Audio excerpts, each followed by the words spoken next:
እነዚህ የማህበረሰብ አባላት ቡርሾ ይባላሉ። ቡርሾዎች የሚታወቁት ከቁንጅናቸው ባለፈ ከሚመገቧቸው ተፈጥሯዊ ምግቦች የተነሳ አማካኝ ዕድሜያቸው ከ100 ዓመት በላይ ነው በሚለው ነው። ግዛታቸው ለዘላለም ወጣት ሆኖ መኖሪያ ተብሎ በተሰራው ዘገባ ምክንያት እጅግ በርካታ የአውሮፓ ሕዝብ ኑሯቸውን ለመቅሰም ምድራቸውን አጥለቅልቆት ያውቃል።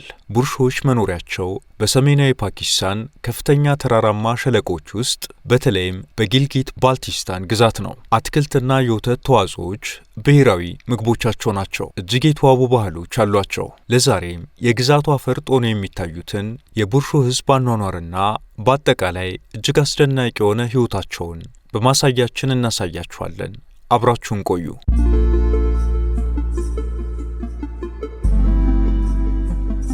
የቡርሾ ሕዝብ በዋናነት የሚኖረው በጊልጊት ባልቲስታን ግዛት በካራኮራም የተራራ ሰንሰለቶች ውስጥ ሲሆን ማህበረሰቡ ሁንዛ የተባለው ወንዝ ገደልን ተከትሎ ከፍ ያሉ ቦታዎች ላይ ሰፍሯል። ከሁንዛ አጠገብ ያለው የናጋር ሸለቆ ተጨማሪ የቡርሾ ሕዝብ የሚኖርበት ነው። የያሲን ሸለቆ ደግሞ እንደ ዳርኩት ያሉ ዋና ዋና የቡርሾ መንደሮችን ይዟል። እነዚህ መንደሮች ከፍ ባለ ቦታና ርቀው በሚገኙ አካባቢዎች ያሉ በመሆናቸው ከተቀሩት የፓኪስታን አካባቢዎች የተነጠሉና የተገለሉ ናቸው።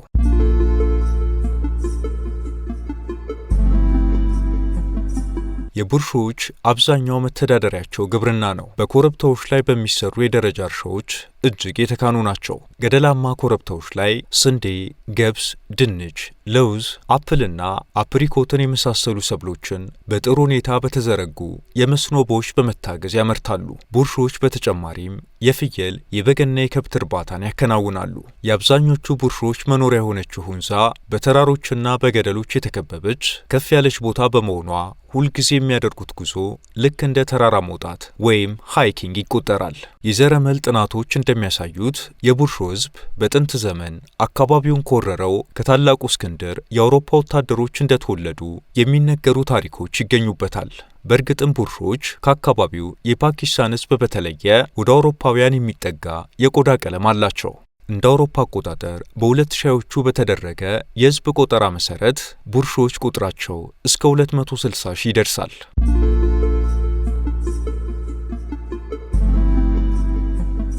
በሀገሬው ባህል ሩል የሚባል ጽንሰ ሐሳብ አለ።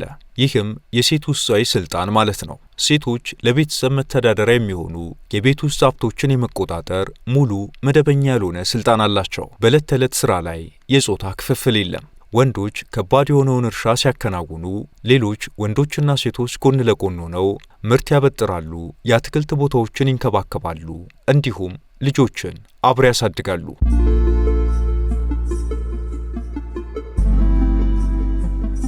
ቡርሾዎች በተራራማው መልክዓ ምድር ላይ በመኖራቸውና አፕሪኮት፣ ጠንካራ የእህል አዝርዕቶችና ለውዝ እንዲሁም የወተት ተዋጽኦችን በመመገባቸው ምክንያት በአማካይ ከ100 ዓመት በላይ እንደሚኖሩ ጄአይ ሮዴል የተባለ ሰው ባሳተመው ዘ ሄልዚ ሁንዛስ በተሰኘው መጽሐፉ ላይ ገልጾ ነበር። መጽሐፉ ለረጅሙ ዕድሜያቸው ሚስጥር ማህበረሰቡ ከሚመገበው የተፈጥሮ ምግብ የተነሳ ከካንሰር ነፃ የሆነ ሕይወት በመምራታቸው እንደሆነ ያብራራል። ሌላው ደግሞ ናሽናል ጂኦግራፊ አት ወርልድስ ኢንዲን ሁንዛ በሚል ባወጣው ጽሑፍ የቡርሾዎችን መኖሪያ የዘላለም የወጣትነት ገነት አድርጎ በመሳሉ እጅግ በርካታ የአውሮፓና ሌሎች ምዕራባውያን እስከ 1970ዎቹ ድረስ የአኗኗር ልምድ ለመቅሰም ወደ ስፍራው በብዛት እንዲጎርፉ ምክንያት ሆነ። ሆኖም ግን በኋላ ላይ ወደዚያ የሚጎርፈውን ሕዝብ ለማስቆም ይሁን አለዛም እውነታው ሌላ ሆኖ ጥናቶች በተቃራኒው ቡርሾዎች ዕድሜያቸውን ስለማያውቁ አለዛም በባህላዊ መንገድ ስለሚቆጥሩት ነው እንጂ እንደሚታሰበው አይደሉም የሚሉ የማፋረሻ ዘገባዎች መውጣት ጀምረው ነበር። የቡርሾዎች አመጋገብ ግን ምናልባትም ረጅም ዕድሜ ሊያስኖር ይችላል የሚያስብል ነው። ቡርሾዎች በሥነ ምግብ ባለሙያዎች እንደተመሰከረለት የአመጋገብ ስርዓታቸው ለሰውነት ከፍተኛ ጉልበት የሚሰጥ ንጹህ ከተፈጥሮ የሚገኝ ነው። አፕልን ጨምሮ አትክልትና ፍራፍሬ ብሔራዊ ምግባቸው እንዳለ ሆኖ ፊቲ ትኩስ አምር ላይ ወይም ምጣድ ላይ በቀጥታ የሚጋገር ወፍራምና ክብ ዳቦ ሲሆን በተራራው ላይ ለሚሰሩ ገበሬዎች ትልቅ የጉልበት ምንጭ ነው። ቡርሾዎች ጉማልዲ ሲሉ የሚጠሩት ምግብ በቀጭኑ የተጋገረ ባህላዊ ቂጣ ላይ የለውዝ ቅቤና የቤት ውስጥ አይብ ተደርቦ የሚዘጋጅ ጣፋጭ ምግባቸው ነው። ሀሪሳ ደግሞ ስንዴና ስጋ በአንድነት ተቀላቅለው ለሰዓታት በመቀቀል የሚዘጋጅ ሰውነትን በከፍተኛ ሁኔታ የሚገነባ ገንፎ ሲሆን ይህም ተወዳጁ ምግባቸው ነው። በስንዴ ቂጣ መካከል ትኩስ እርጎና አይብ በማድረግ በላዩ ላይ የአፕሪኮት ዘይት በማፍሰስ ልክ እንደ ኬክ ተቆራርጦ የሚቀርብ ማራኪ ባህላዊ ምግባቸው ደግሞ ቡሩሳፒክ ይባላል።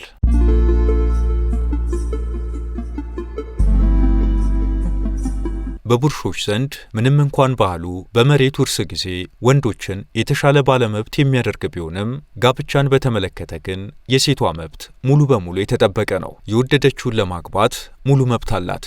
በቡርሾች ባህል ሰርግ የሚደገሰው በክረምት ነው። በየዓመቱ የበጋው ወቅት አልቆ ክረምቱ በገባና ፀሐይዋ በዳመና ከተሰወረችበት ከታህሳስ 21 አንስቶ የጋራ የጅምላ ሰርጎች ይደረጋሉ።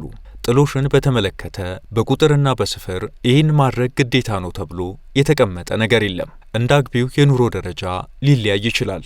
የቡርሾ ሕዝብ ሰርግ የግዛቱን አስከፊ ቅዝቃዜ በሰርጎች ጭፈራና በወጣቶች ፍቅር ለማሸነፍ ተብሎ በልዩ ሁኔታ የተነደፈ ታላቅ የክረምት እውነት ነው። በበጋ ወቅት ሁሉም ሰው በእርሻ ስለሚጠመድ ጊዜ የለውም። በክረምት ግን የግብርና ስራው ስለሚጠናቀቅ ይቆማል።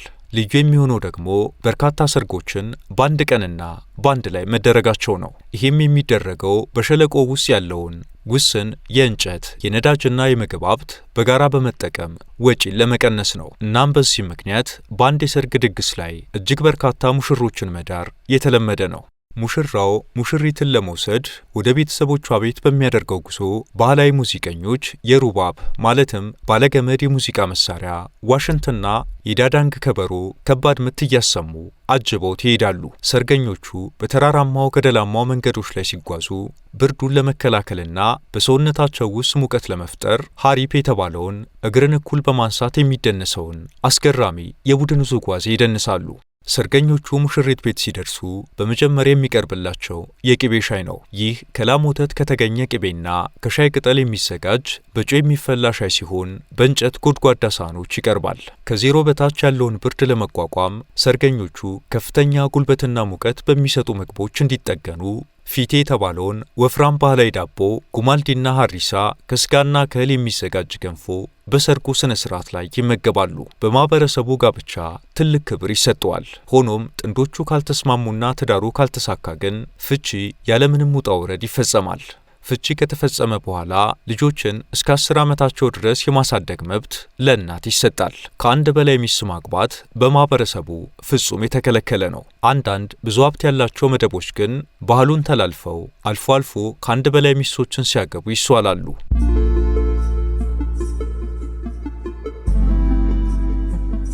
ቡርሾች ሰፈሮቻቸው ከባህር ጠለል በላይ ከ2500 ሜትር በላይ ከፍታ ባላቸው በበረዶ በሚቀልጡ ወንዞች በተከበቡ ሸለቆች በመሆኑ ለግብርና የሚሆን መሬት ለመቆጠብ ሲባል ቤቶቻቸው ከድንጋይና ከጭቃ የተገነቡ ናቸው። ከተራራማው መልክዓ ምድር ጋርም የተጣጣሙ ናቸው። በእርግጥም ለጤናማነታቸው የሐቅ መንገዳችን ነው ብለው የሚጠቅሱት ምድራቸው በአፕል ፍሬ የታደለች መሆኗና እነሱም በዕለት ምግባቸው ውስጥ የአፕል ፍሬን ከገበታቸው አለመለየታቸው ነው።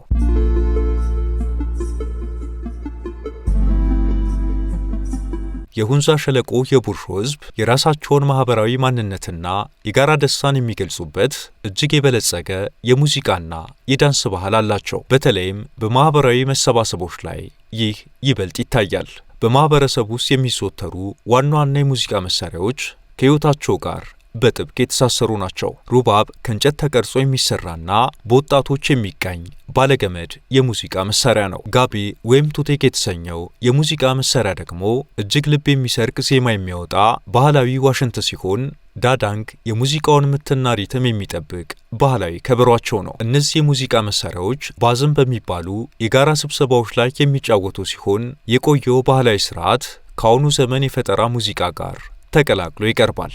የዘፈኖቹ ግጥሞች አብዛኛውን ጊዜ የዕለት ተዕለት ኑሮንና የታሪክ ተጋድሎዎችን የሚያንጸባርቁ ሲሆን የሚዘፈኑትም በራሳቸው በቡሩሻስኪ ቋንቋ ነው። ቡርሾች ፖሎ የተባለ ባህላዊ ጨዋታም አላቸው። ይህ ጨዋታ በፈረስ ላይ ሆነው በእንጨት ኳስ የሚጫወቱት ሲሆን ይህ ስፖርት በማህበረሰቡ ዘንድ የጀግንነትና የፈረሰኝነት ጥበብ ማሳያ ተደርጎ ይወሰዳል። በተለይም በጊናኒ ማለትም የበጋው የፀሐይ መቆሚያ አካባቢ ስንዴ መድረሱን ለማብሰር በሚደረግ በዓል ላይ በልዩ ሁኔታ ይካሄዳል። ቡርሾች በአብዛኛው በግብርና ስራዎች የሚተዳደሩ ቢሆንም ለትምህርት የሚሰጡት ዋጋ ግን የተለየ ነው። ልጆች እድሜያቸው እንደደረሰ ወደ ትምህርት ቤት ይላካሉ። በተለይም ሴት ልጆችን ማስተማር ላይ ማህበረሰቡ አይደራደርም። ማህበረሰቡ ለትምህርት ባለው ከፍተኛ ትኩረት በቡርሾች ዘንድ የሴቶች የማንበብና መጻፍ ምጣኔ በ2020ዎቹ ከ95 በመቶ በላይ ነው። ይህም ከአገሪቱ ፓኪስታን አማካይ ምጣኔ እጅግ የበለጠ ነው። ይህ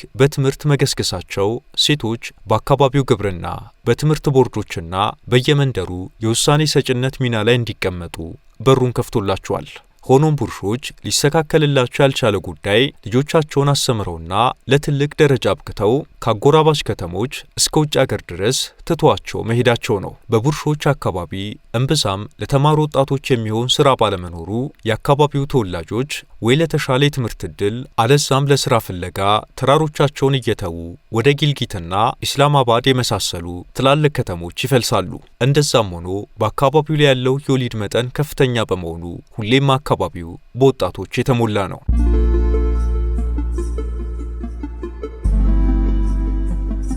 የቡርሾ የእጅ ባለሙያዎች በአካባቢው ያሉትን ቁሳቁሶች ተጠቅመው ዘላቂ ነገሮችን በመስራት ረገድ እጅግ የተካኑ ናቸው። ቡርሾች በሸለቆው ውስጥ በብዛት የሚገኘውን የአፕሪኮት እንጨት በመውሰድ የተለያዩ የቤት ውስጥ ዕቃዎችን፣ ሳጥኖችንና በላያቸው ላይ ውብ አበባና የጂኦሜትሪ ቅርጾች ያሉባቸውን የጌጥ ሰሌዳዎችን ይቀርጻሉ። ከበግ ጸጉር የተሰሩ በቀለማት ያሸበረቁ ምንጣፎችና ብርድ ልብሶች በባህላዊ መንገድ ይሸመናሉ።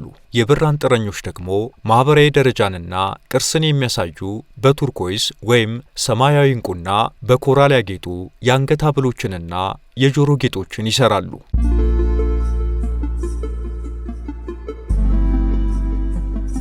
ዛሬ ወደ አንዱ የቡርሾ መንደር ብቅ ቢሉ የሚያዩት አብዛኛው ማህበረሰብ ወጣት ነው። በቤተሰብ በአማካኝ ከ4 እስከ 5 ልጆች የሚወለዱበት ከፍተኛ የወሊድ መጠን ስላላቸው ቁጥራቸው በየጊዜው እየጨመረ ይገኛል። በቡርሾች በአማካይ በአንድ ቤተሰብ ውስጥ ከ8 እስከ 10 የቤተሰብ አባላት ይኖራሉ። ይህም ማለት ወንዶች ልጆች አግብተውም ሚስቶቻቸውን ይዘው ቤተሰቦቻቸው ጋር መኖር እንደ ባህል ነው። ይህም በመሆኑ እስከ 3 ትውልድ ማለትም አያት፣ አባትና የልጅ ልጅ እስከነ ቤተሰቦቻቸው በአንድ ቤት የሚኖሩበት አጋጣሚ ብዙ ነው። ንብረት በሚወረስበት ጊዜ የእርሻ መሬቶችን ወንዶች ልጆች በኩል ሲከፋፈሉ፣ ሴቶች ልጆች ግን መቋቋሚያ ብቻ ይሰጣቸዋል። የሚሆነው በሚያገቧቸው ባሎች ወይም ባገቧቸው ባሎች በኩል መሬት ያገኛሉ በሚል እሳቤ ነው። የወላጆች መኖሪያ ቤት ሁሌም ለመጨረሻው ወንድ ልጅ ይሰጣል። ይህም ወላጆች ዕድሜያቸው ከገፋ በኋላ የመንከባከቡ ኃላፊነት የመጨረሻው ልጅ ስለሚሆን ነው።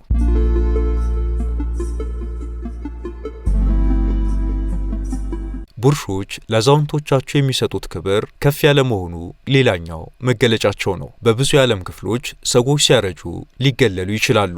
እዚህ ግን እርጅና የክብር ሜዳሊያ ነው። የተሻሻሉ የሕክምና ተቋማት ባይኖሯቸውም እንኳን ቅድሚያ የሚሰጡት ተግባር የአዛውንቶቻቸውን ጤና መጠበቅ፣ ማክበርና በማንኛውም ሁኔታ ውስጥ ሆነው ደስተኛ እንዲሆኑ ማድረግ ነው።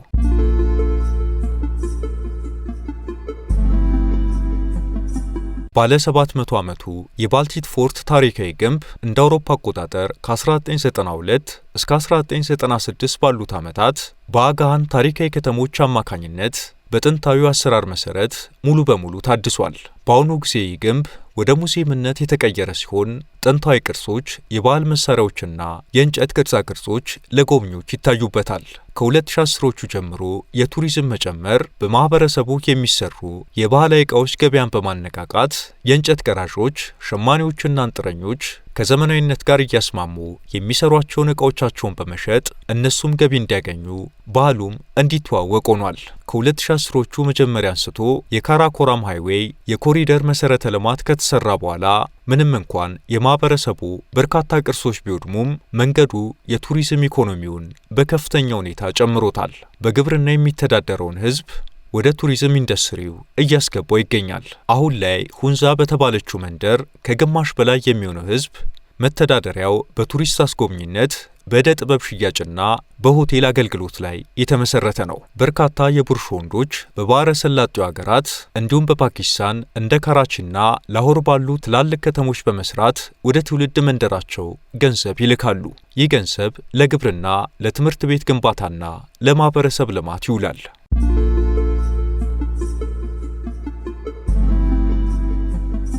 በአሁኑ ጊዜ አብዛኛው የቡርሾ ሕዝብ የሺያ ሙስሊም ነው። የቡርሾ ማህበረሰብ የአባት መስመርን የሚከተል ሲሆን በ5 ተዋረድ መደቦች የተከፈለ ነው። ይህም ከከፍተኛው ባላባት ታሞ እስከ ዝቅተኛው ባልዳኩዮ ይደርሳል። ማህበራዊ አደረጃጀቱ በባልቲትና ካሪማባድ ከተሞች ባሉ 4 ዋና ዋና ጎሳዎችና በተበተኑ ትናንሽ ጎሳዎች ዙሪያ የተመሰረተ ነው።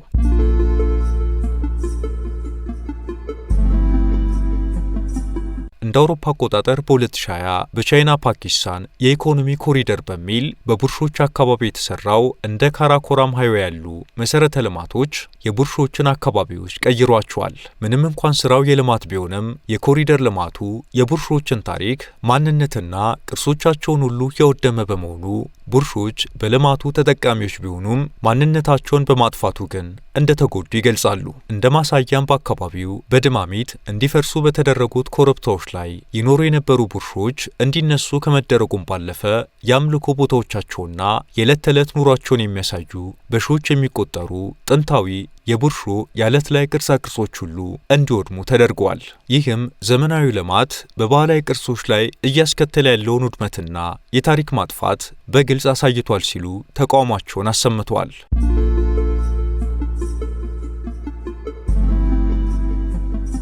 የቡርሾ ሕዝብ ምንም እንኳን እጅግ የተዋበ ባህልና አኗኗርን የተጎናጸፈ ቢሆንም በአሁኑ ጊዜ ግን ከዘመናዊነት ጋር የተያዙ ችግሮች እየተፈታተኑት ይገኛሉ። ከነዚህም መካከል በሁንዛ ሸለቆ ውስጥ ያለው የቱሪዝም መስፋፋት ሰላማዊውን ሕይወት በተወሰነ መልኩ እየረበሸው ይገኛል። አንዳንዶች ቡርሾችን ሲመለከቱ በፍጹም ሊበረዝ የማይገባው ባህል ይሉታል።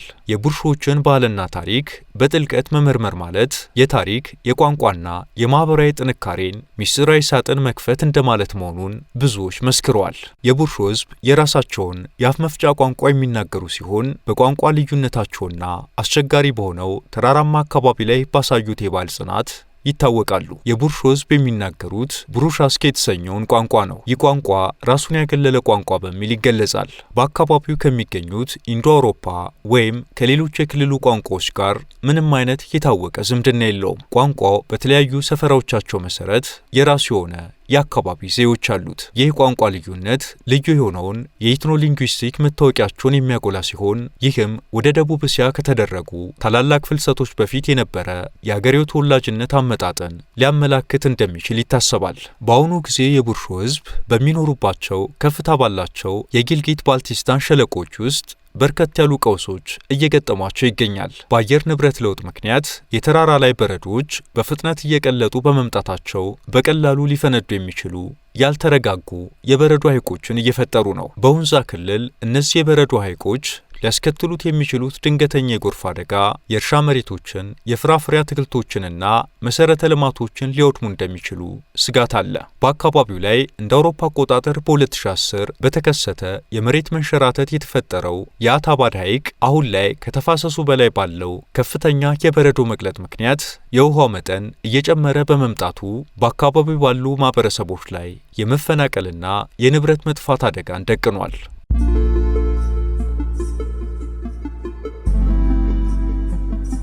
በእንግሊዝ የቅኝ ግዛት ተጽዕኖ ምክንያት ቡርሾች ፓኪስታን አካባቢውን ከእንግሊዝ ላይ በይፋ ከመቀበሏ በፊት እስከ 1947 ድረስ ሕዝቡ ፍጹም ስልጣን ባላቸው ሚርስ በሚባሉ በዘር የሚተላለፍ ንጉሳዊ አስተዳደር ይመራ ነበር። በዚህ ዘመን ቡርሾች ቅኝ ገዝቷቸው ከነበሩት እንግሊዞች በመኮረጅ ሀብት ለማሰባሰብ ሲሉ ወደ መካከለኛው እስያ ወረራዎችን ያደርጉ ነበር።